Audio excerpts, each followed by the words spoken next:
that you must have a plan going into retirement. Hello and welcome to my channel. I'm Jeff and I retired at 55 and I am currently 57. I'll be 58 in another month. And right now I'm just really happy about where I'm at, but there are some things that I had to consider going into retirement that I think would be helpful for you to consider as well. Probably the first thing on my list is that you must have a plan going into retirement. If you're right there on the edge, you can see the light at the tunnel. That's wonderful. But have a plan. Put a plan together. You need to know what you're going to do with your time. So ask yourself, what are you going to do to keep busy? If you can't keep busy, you're basically just going to drive yourself crazy and you possibly could go into depression, which I've seen from many others. Now, for me, I had a plan going into retirement and it kept me going. So I really didn't even miss a beat. When I left my 40-hour-a-week job, I had been working at the same job for over 23 years. And to go from, that type of routine, I had to have a plan to keep myself moving forward. So we'll talk about more about what I did for my plan later in this video. But for now, make sure that you ask yourself the question, what are you going to do to keep busy? I see people say, well, I'm going to golf, I'm going to fish, and that's all wonderful if that's part of your plan, but have something, after that, because you can only do that kind of stuff for so long, in my opinion. I think you have to have a plan, whatever it's going to be, have something that you're prepared to take over once the paychecks stop. Once everything starts in motion into your retirement, make sure that you have something in place to take up that time. If you don't do that, I see that's the biggest mistake that everyone makes that I've seen so far. And it's really sad to see how it drives people insane to just not have anything to do. They become bored. So make sure you have a plan. That's my number one thing on the list first. The next thing on my list is your financial situation. You're going to have to take a look at that closely, obviously, because some people, maybe they've built up a big enough nest egg that they can draw down off of that, and that's wonderful. I'll tell you what happened for my situation in a second, but you have to make sure, obviously, you're going to have enough money, income coming in to live off of. And so, what are you going to do once the paychecks stop? That's the real question. And I think everybody needs to look at their financial situation in the sense of how much debt do I have? If you have a lot of debt, you have to address that as well. But first things first, take a look at when those paychecks stop. Where do you plan on going from there? Where's your income going to come from? And that's part of, again, where my plan came in. I had something in place where I could keep busy. I didn't have really the luxury of, this big nest egg. Now, I did have a pension, and that's been my little bit of my saving grace. But my pension, isn't huge, so I still had to have something to make up for where I lost income coming off of my 40-hour-a-week paycheck. So my plan was to have basically, I was going to start my own business and work for myself. We'll talk about that in a little bit. But I needed something to keep that income coming in, to where I didn't really miss a beat. I kept a flow of cash coming in, and then between that and my pension, I was really able to not miss a whole lot. Now, for a lot of people, they don't have the luxury of a pension, and I understand that. That was something that I worked, all those years for. So, that was a lot of my own perseverance and everything else to get me to the end line on that, in the finish line on that. But for the rest of you that are listening, I'm sure that hopefully you have a 401k or some sort of tax efficient account that you can work with, that you can draw down off of. But that's your biggest consideration also going into retirement, is where is your income going to come from, and is it going to be able to sustain long term? And so make sure that you have a plan for your finances as well. The next big consideration that I learned is healthcare. And this is obviously a huge one and something that you have to take a lot of consideration, a lot of time and research to make sure you have something in place. Now, I'll tell you what I did. Initially, I used some Cobra to come off of my job insurance that I had all the years. I did use a little bit of the Cobra on some things like my dental, vision, and stuff like that. Now, I did go to the health exchanges, and that was my first step, was to look at the exchanges. And I found a plan that worked for my wife and I. That was a high deductible plan, and originally it was fairly inexpensive and it sounded pretty good. You know, I got into that and I did that for a little while, but between what I was doing to bring in income with my pension and between my wife's income, it actually pushed us up and out of the some of the better tax credit tiers for the exchange plans. So what happened is I ended up getting moved up. You know, because of my income, I ended up getting moved. I had to adjust, I made a couple adjustments for about the first year and a half within that type of plan. And my premiums went up from, it started off about $300 or so for the both of us, which I thought was great. Again, high deductible plan, but I was able to use an HSA account to fund to help me pay for all the out-of-pocket costs and my deductible. But as my income did increase and we had to make some adjustments, the premium went up and it actually doubled. It went up to a little over 600 a month, which actually still isn't that bad. I mean, I was okay with that. I mean, I didn't really expect. I was kind of hoping I could sustain a little bit of that lower tier. And again, through the exchanges, we had the gold plan or the bronze plan, I guess it was, and yeah, it was the bronze plan. It was the lowest tier, and that's really not a very good plan. But it is major medical, major health plan where at least you have a stop point where the bleeding kind of stops. I hate to use that term with healthcare, but where you get a stop end point, um, where your out of pocket maximum at least hits, and you can kind of control it from there because they will take over once you hit that maximum. But again, going from that, moving up into premiums, that did hurt me a little bit. But we did that for the 2024. We finished 2024, and then we did that all of 25. But then, as a lot of you know and probably have felt this, is in 2026 those tax credits, a lot of those stopped. And if you did not meet the max, like the out of pocket or maximum household income thresholds, to where you can get the some better credits at that point, then you basically just got cut off, or your insurance got, I shouldn't say cut off, but your insurance like doubled. And that's exactly what happened to us. Is our insurance went from $640 to around $1,300. And obviously that was a serious problem that I had to address, because that was going to really hurt us financially to make that jump and still have really not that great a coverage, honestly. My HSA again was the backbone of that medical plan to keep it afloat. So uh, that's my situation. What I'm doing now, once I realized I couldn't make that $1,300 a month payment premium, we looked around, tried to figure out a plan, but we ended up going with the Christian Health Ministries, and they have a few different tiers there as well. And there's some thresholds you have to meet for your kind of like your. It's not an insurance plan, but it's basically um, it's a backing to where you could submit your medical expenses and then get reimbursed potentially.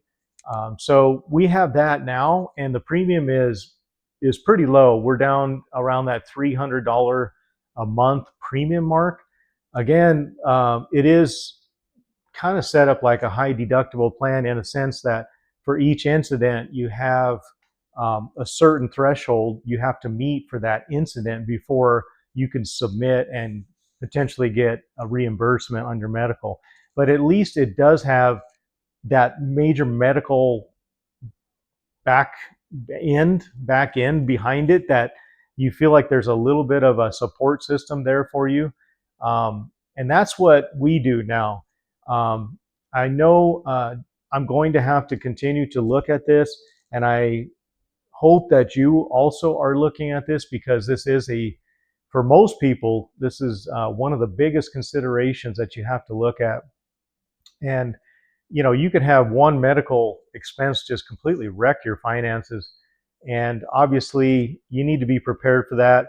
I kind of feel like we're not really prepared for that, even with this plan. It does again have a backdrop that will help for reimbursement purposes likely, but I'm still researching, and I'm still going to try to get more of a traditional insurance.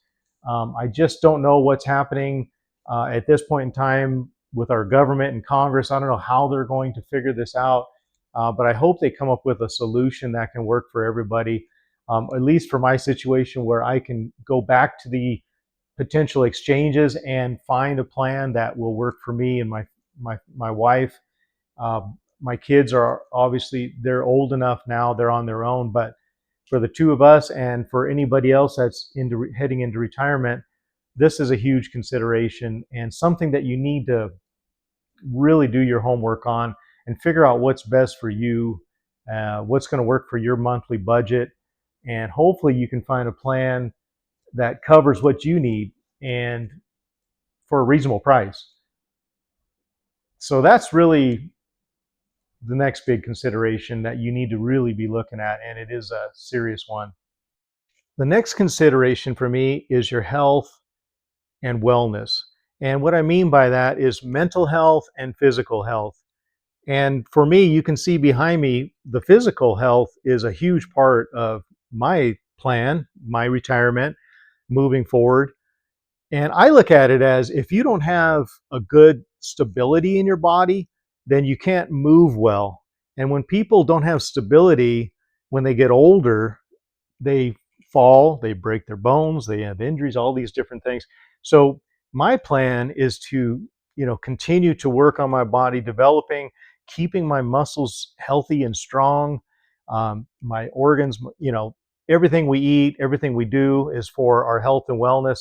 Now, for when it comes to this, you don't have to lift weights like this, like I do, but you can simply go for a walk.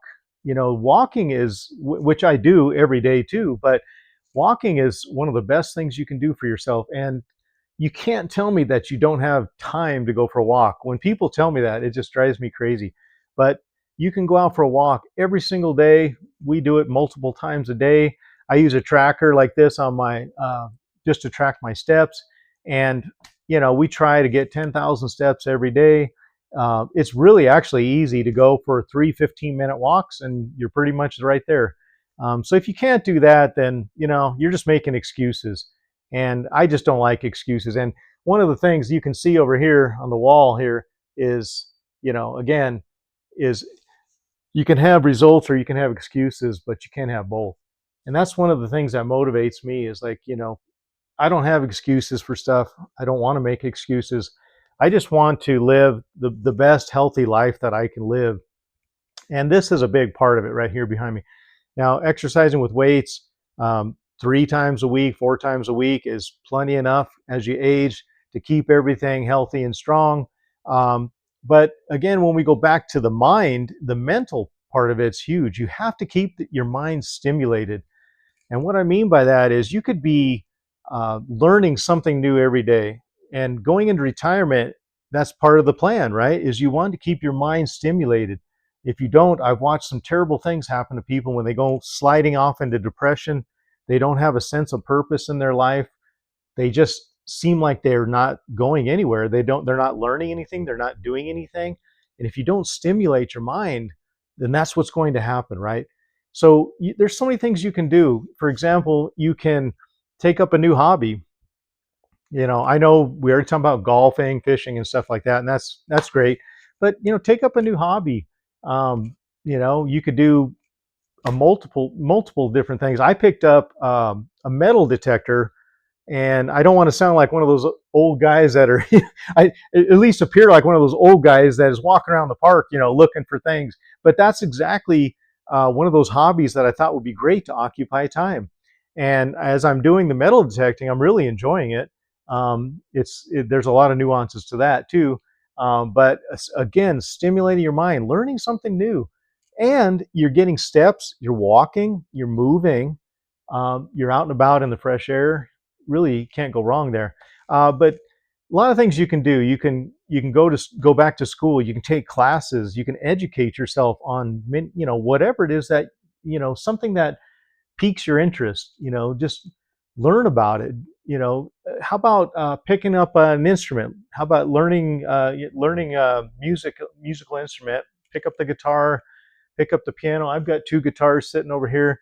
I tinker with. Again, finding these little things where you can learn, stimulate your mind, keep yourself busy, and just occupy that time. The next thing for me, anyway, is I'm kind of a YouTube junkie too. So, YouTube, I didn't have that. None of us had that when we were younger, at least if you're my age. And that's one of the things that I really enjoy is when I'm on YouTube, I kind of have a little bit of a ADD because I jump around all over the place, but I like to find subjects that are interesting to me, and I'll jump from video to video and I'll learn new things. And I wish I had that years ago because I could have done things a lot more efficiently. I could have learned so much more. But that's another thing. I don't recommend, or I'm not here telling you you should sit behind a computer all day long and just watch, videos, but it is something that you can use as a learning tool in between these other things that you can do to keep yourself busy and learn something new. Why not?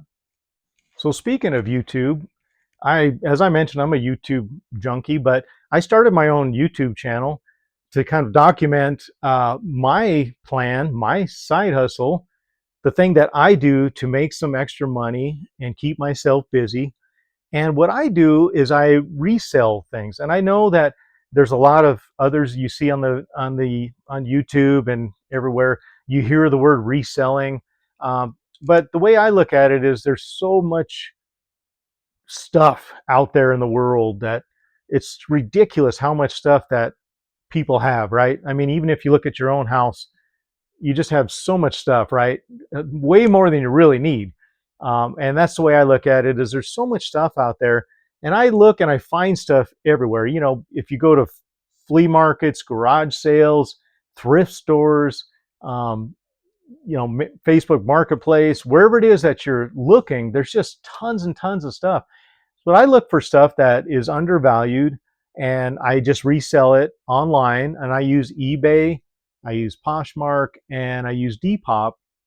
Those are the three primary platforms I use. I also sell on Marketplace as well, Facebook Marketplace. But behind me is my store, basically my inventory, and I have about 1,100 items that I currently have in my store, and I rotate things daily, and this is how I make my money, and I have cash flow coming in every single week. I've been doing this for several years now, and I've never really missed a beat.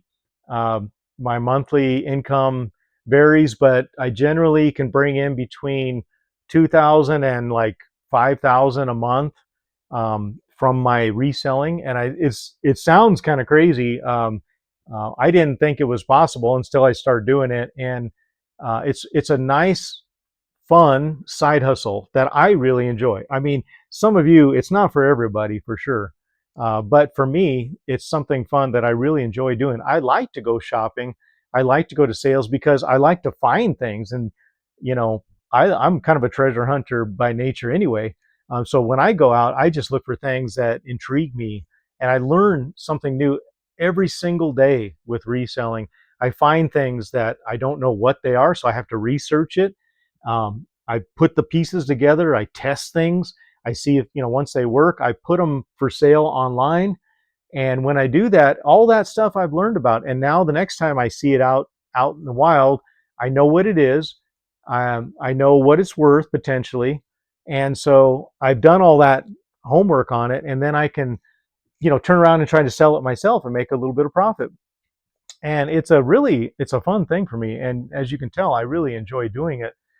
So that was my plan when I stopped working, that I would work for myself. And I started this as a business. And it sounds funny because, even I did was kind of skeptical, and it sounds kind of weird about a business, but there's, people that do this full time. I do this basically part time.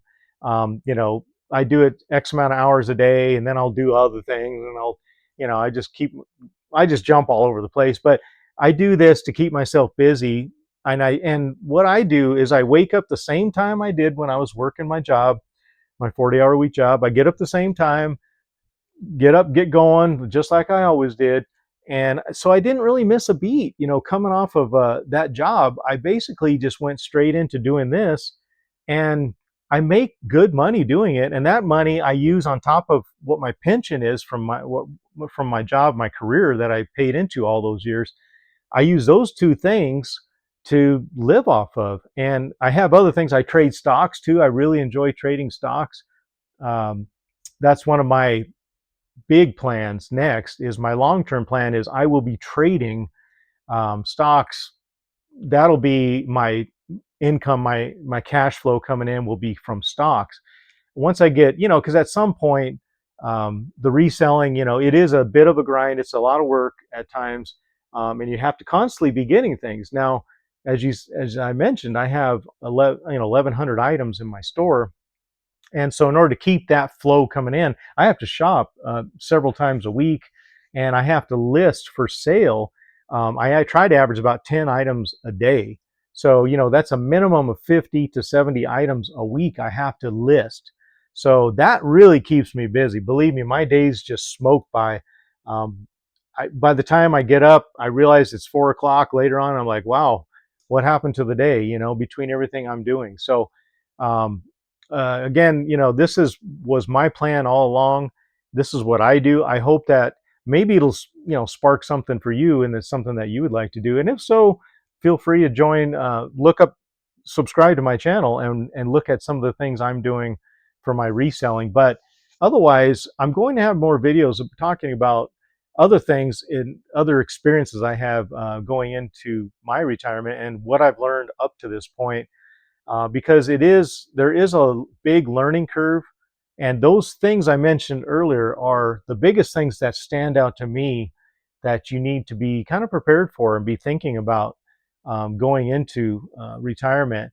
Definitely having a plan.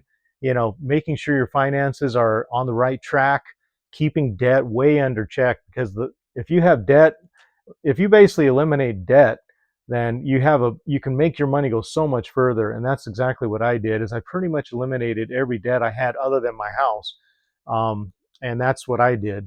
But then, of course, next up was your health insurance, a big consideration you must look into, and figure out a plan there that's going to work for your family.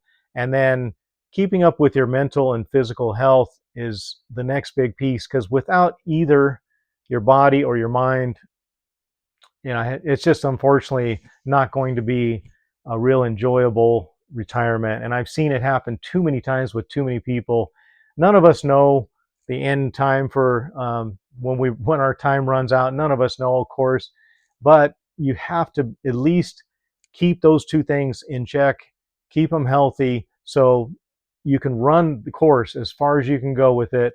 Travel, have fun, enjoy your grandkids, enjoy life in general, and do it where you can move and where you can think. If you have those two things, obviously that's the biggest thing you need to consider. And then again, keeping yourself busy. On top of that is, coming up with a plan to stay busy. That's exactly what I do. So again, feel free to subscribe to my channel if you'd like. I hope this has been helpful, and you can learn some of the reselling if you want to, if that's something that interests you. I learned a lot, and it didn't take me too long to really figure out how I'm going to do it. And you can see in back to my reselling. I hate to bore you to death with this, but this is what I do, my space that I use in my basement, I have a shipping station over here where I built for all my shipping supplies. I have my photo booth back over there, where I take photos, and I have, storage shelves and different things. And I have a test station right across from me over here where I test electronics. So that was how I laid everything out for my reselling. But you have to be efficient with your processes, and that's why I did what I did. I bring things in, we test, we photo, and then list, and then ship. It's just a process that has to be efficient, right? So that's what I do, in my part-time, on top of everything else. But I hope that you found some of this helpful. And again, I'll have some more videos about my retirement journey that hopefully will be helpful. And if you have any questions about some of the things that I've talked about, I can definitely try to elaborate a little bit more on what I'm doing in the comments. Go ahead, feel free to add those there. And if not, I sure appreciate your time today listening. And hopefully we'll see you again on the next video. Take care.